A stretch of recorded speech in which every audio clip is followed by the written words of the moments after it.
Ich habe mein Intro vergessen. Ich auch. Nochmal. Was machen wir eigentlich gerade? This is Megan, a filmmaker from Malaysia currently based in Germany. A few weeks ago she came to visit me and together we did a couple photography challenges. We drove down south to spend the day together exploring northern Italy and try our best at each other's challenges. So Megan is challenging me today to shoot with an old little Digicam and I only have 36 shots. And in today's video I'm going to show you how I did and whether I was able to pull anything off with that cute little camera. Alright, I need to find out how this works.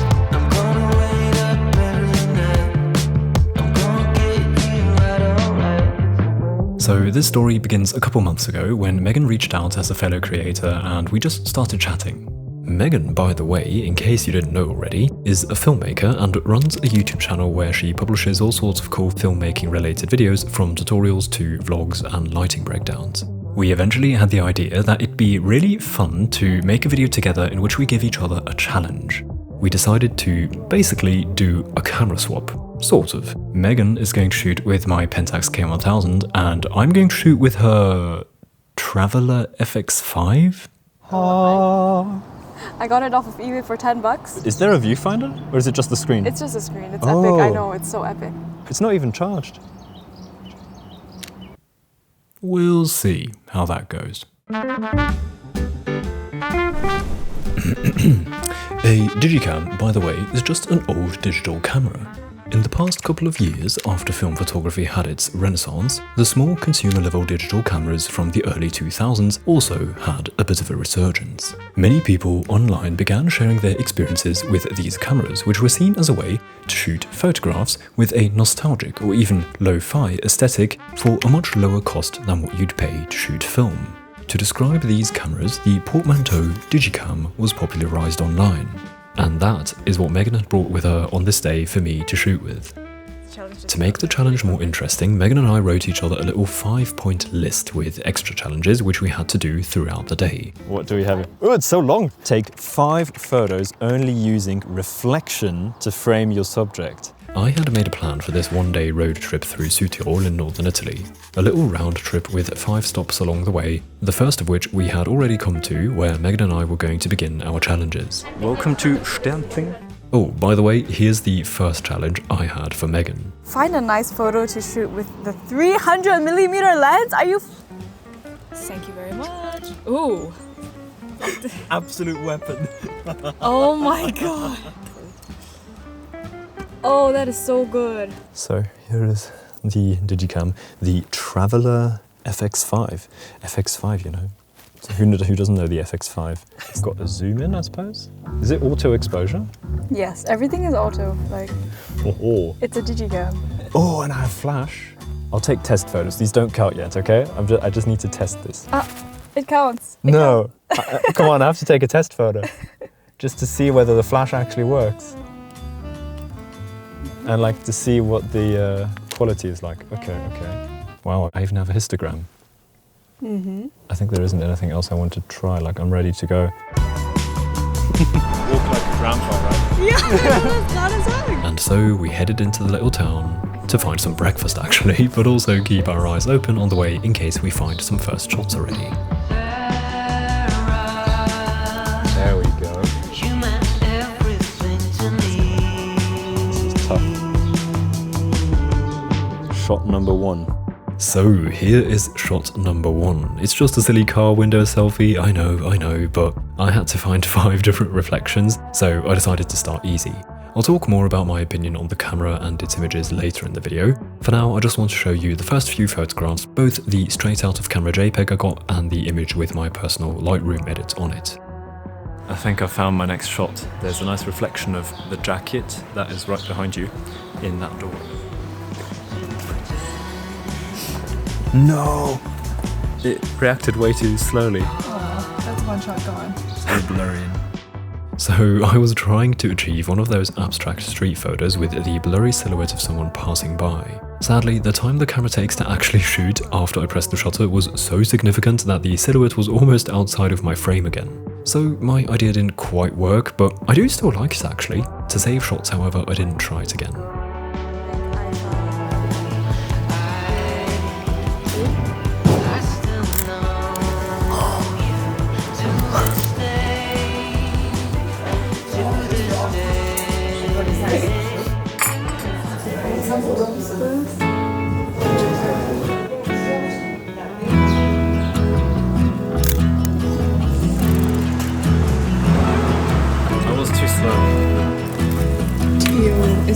again.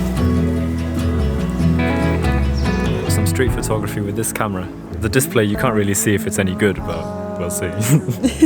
So here are some street photos I was gathering. While tackling the challenge itself, I also wanted to shoot anything I thought could be interesting to gain some experience with the Digicam. I really like how this one turned out actually. The somewhat lackluster quality of the camera combined with the brownish edit I added in Lightroom makes this look a bit like some expired film. For this day, this was my approach actually. I wanted to embrace the qualities of this old camera, and so I was already planning on editing the shots in a way that may be reminiscent of expired film, which isn't a look I'd want to shoot exclusively, but I do enjoy it. This isn't it. After that, we continued our drive. This first stop so far was a good start, but we both didn't shoot much yet. While Megan had already completed her first challenge, I was still stuck on my first and had 3 more reflections to find in our second location.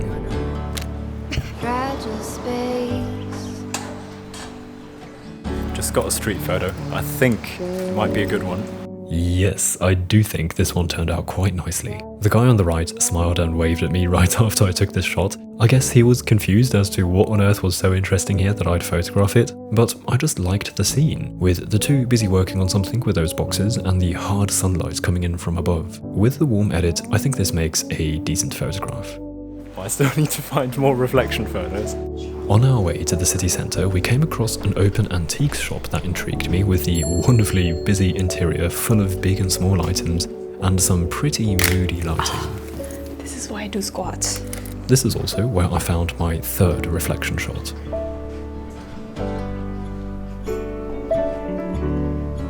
Number 3, 2 more. I quite like this. It's a bit of an ugly shot, I know, but that's beside the point. I just like the composition with the random elements coming in from all sides and the one piece of structure and intentionality, I suppose, which is the round mirror with my hands and the camera in frame. That gives an obvious impression of intentionality, which contrasts the rest of the composition, which, I don't know, I just think it's kind of cool. Then, before we continue, I want to take a moment to thank the continued sponsor of the channel, Squarespace. Squarespace is an easy-to-use all-in-one website platform. I've been using Squarespace for my website for close to 5 years now, and I'm still so happy with it, mainly because it's so easy for someone like me who is certainly not a web developer. I use my Squarespace website as a portfolio where I showcase projects of mine. However, you can build pretty much anything on Squarespace, be it a simple blog or an online shop or a site for bookings if you're a freelancer. They will have what you need. I built my page by starting off with a template, which Squarespace offers a whole lot of, and then customizing the layout and design to my liking. This process has been so well optimized by them thanks to their drag and drop editor called Fluid Engine. I seriously love that they've created this tool that makes the process of being creative while making a website not feel slow or tedious, even though I'm a technical noob when it comes to web design. I really recommend that you try it out for yourself. You can head to squarespace.com for a 14-day free trial, by the way, and then when you're ready to launch your website, you can go to squarespace.com/TeoCrawford to save 10% off your first purchase of a website or domain. Thank you so much to Squarespace for continuously supporting my channel and my work here. I really appreciate it.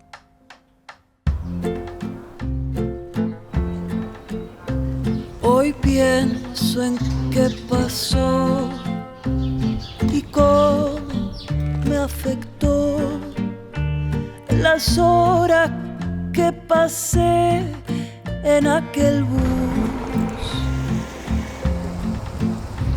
No entiendo bien por qué mi abuelo distraído. Then here's another street photo I took outside of the challenge. I really like how this one turned out. What intrigued me was the lighting, and as you can see, the camera interpreted it quite nicely with the glowing rim light on the backs and shoulders of the two subjects. At the same fountain then, I decided to make use of the water to get my fourth reflection shot. And finally, I decided to complete the challenge with a bit of a weird one. I'm thinking a reflection photo in the lens would be quite nice, but I'm afraid it might be too small, but I'll try anyway. I took it. No! Well, despite this being a really weak attempt at this challenge, Megan accepted it, and so I was allowed to move on to my second challenge. By the way, let's take a moment to talk about the camera. As you've been seeing, the image quality is, well, as expected I suppose. There's really not much dynamic range and the photos become noisy quite easily. Something I really appreciate though is the low resolution and sharpness. All of these are such soft images, which is a look I personally enjoy. That is something I strongly dislike when shooting with modern digital cameras. They all have way too much detail. The user experience on the other hand is something that needs some getting used to. Even though it's a digital camera, it is really slow. I had forgotten how slow these Digicams were, but I got a hang of it rather quickly. Sind wir voll hoch jetzt? We have arrived. So we're here at our third location and I feel like taking a nap. And my third challenge is shoot a self-portrait with the film camera. And what is your challenge? Make a small stop-motion video of our trip using 5 to 10 shots. I think we'll be doing that over there in the field.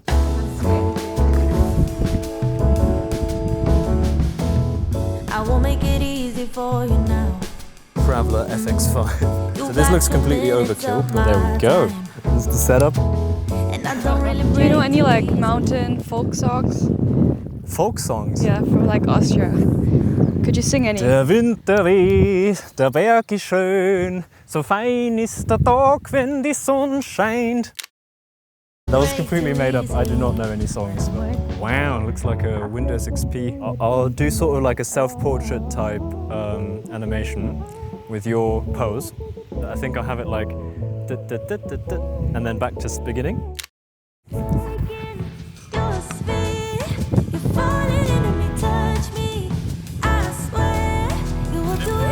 Yes. So, with all those shots done, here is the stop motion animation. And then back to the beginning.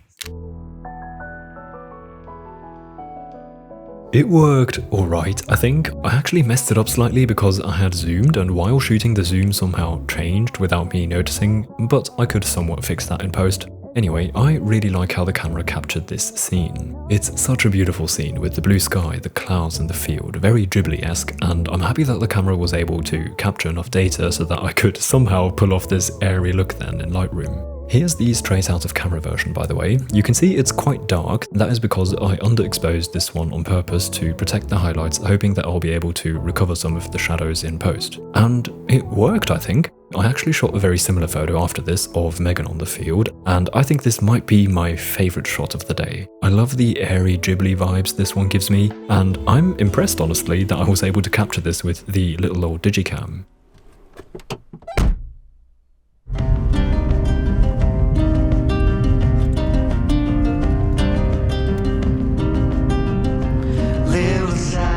From our stop at the fields, we continued our journey across the countryside of northern Italy. Megan tackled her next challenges, such as shooting with a slow shutter. I had conveniently forgotten my ND filter on this sunny day, and so we looked for things to shoot in the shade inside the forest. I was on my next challenge. Take as many cool self-portraits as possible. However, I wasn't keen on shooting them in this place just yet, and so I saved the challenge for a little later while continuing to shoot other things that caught my eye. I see you carry all that pain. It's a sad life. If the hurt is all in vain, but you'll get through the darkest nights. But when you learn to find your shining lights, little sad eyes.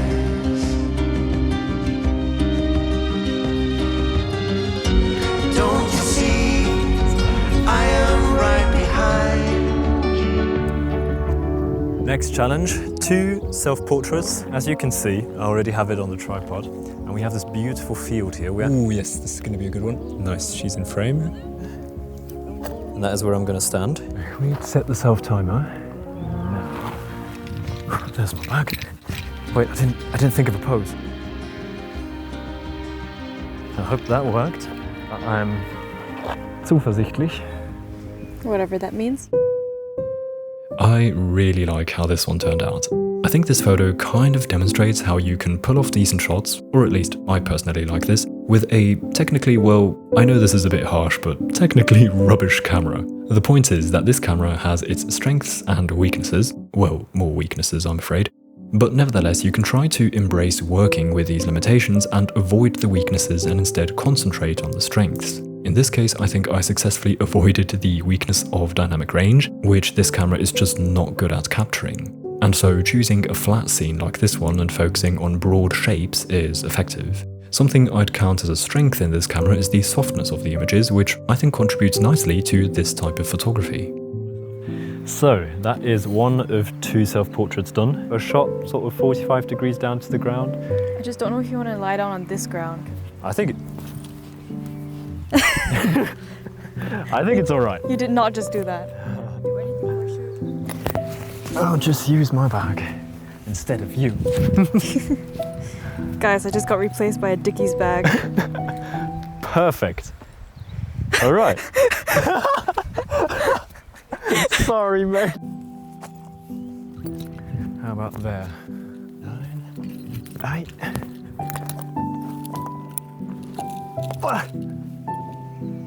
The shot has been shotten. These sadly didn't work out very well in my opinion. I think working with scale, like in the first attempts, was more interesting. We're overexposing by 1 stop to get some glow on the shoes. Overexposing on a Digicam could be lethal, but we'll try it anyway. There we go. These turned out okay, I find. They're abstract, I know. I was going for a music album cover type of vibe, and so embracing some abstraction by playing with the easiness of highlight clipping on this camera. I think the results aren't bad, but now in hindsight, I imagine they'd be even more interesting if I had actually shot this at night, so that the grass would fade to black at the back if I had picked a slightly different angle. Next up, my 4th challenge was Try to achieve the most bokeh you can with the Digicam. Hello, me again. The word bokeh derives from the Japanese word bokeh, which means haze or blur. It's a commonly used word in the Japanese language with its variations for different use cases. Bokeaji, the hazy flavor or quality. In other ways of writing, the nuance can change and refer to the haziness of the mind. While photographers see bokeh in a positive light as the beautiful blurry rendition of the background, in Japan the word bokeh is simultaneously used as an insult. いやボケてるやん。腹話術ツッコミはボケなんよ。すごい突っ込んでくるなと思ったらそういうボケしてたやん。ボケにボケで返してくるなってさすがに突っ込んでもうたわ。ボケてるやん。 Anyway, in this video, the word bokeh is of course referring to the photographic background blur.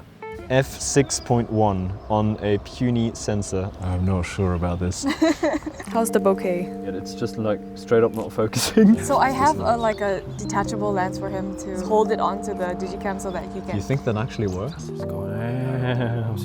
We're on to something. Oh, even with flash? Oops. Did it work with flash? I don't think so, right? I think it's just backfired. So this is what happened when I turned the lens around and basically turned it into a fisheye lens, which I thought looked very interesting. I mistakenly took this with a flash, but actually when compared to another version I shot without the flash, I think I prefer the flashed one because it's sparkly in a way. It just looks more interesting even though we have some disturbances in the image. Could you look into the sun? Yes, yes. God. So the bokeh actually worked out surprisingly well by simply holding this lens in front of the camera. I really like the way the lens distorted the image on the edges, and as you can see in the background, that can be counted as bokeh, right? Albeit the shot itself isn't that interesting, I find. Yeah. I think we can count that. Not bad, not bad, not bad. And so, with that done, I had basically completed my challenge. I only wasn't allowed to exceed the determined amount of shots, which was 36. That was fine actually, because I only ended up shooting another 2 shots, which were an experiment during blue hour to see how I could play with a flash and overexposing again to gain some white glowing foreground subject. It's abstract again, not bad, but nothing particularly good either. Born over a fault line. And so that concluded the challenge and the day. Megan also successfully completed her challenge in the evening. Well, was it a success though? At the time we didn't know obviously because it was all on film. Anyway, this was such a fun day. I thoroughly enjoyed challenging Megan and tackling the challenges she gave me. Also, it was just lovely to spend the day with Megan actually. As a solo creator, I sometimes miss the sense of teamwork or colleagues, and seeing as Megan is also a solo creator, we had a lot of time outside of shooting to just chat, like while driving. It felt like finally having a conversation with someone like a colleague, someone who deeply relates to this part of my life, which, as you can imagine, is pretty much the main focus of my life. Having no one who understands my work as deep as only creators can do can be a little lonely at times, so I really, truly appreciated the day spent with Megan and that she reached out to me in the first place. While we decided to make a video together about this challenge, Megan actually connected this with a broader topic about how creativity can be quite uncomfortable. You can go check that video out on her channel. I hope you enjoyed this pretty different type of video, I suppose. It was great to try out a Digicam and challenge myself with it. It was fun, but to be honest, I do not see myself further exploring this route. However, if you've been keen on getting a Digicam to find a very cheap and accessible way into photography, I hope this video could demonstrate how you can embrace the Digicam's qualities and with a little bit of editing, get some pretty interesting results. Anyway, before saying goodbye, I would like to thank the lovely people supporting me in my work on Patreon. Thank you so much to each one of you. If you're interested in Lightroom presets, tutorials, or postcards, you can go check out my page via the link in the description. Also, I have a print shop, by the way, in case that is of interest to you, also in the description. With that said, I hope to see you again soon. Until then, goodbye.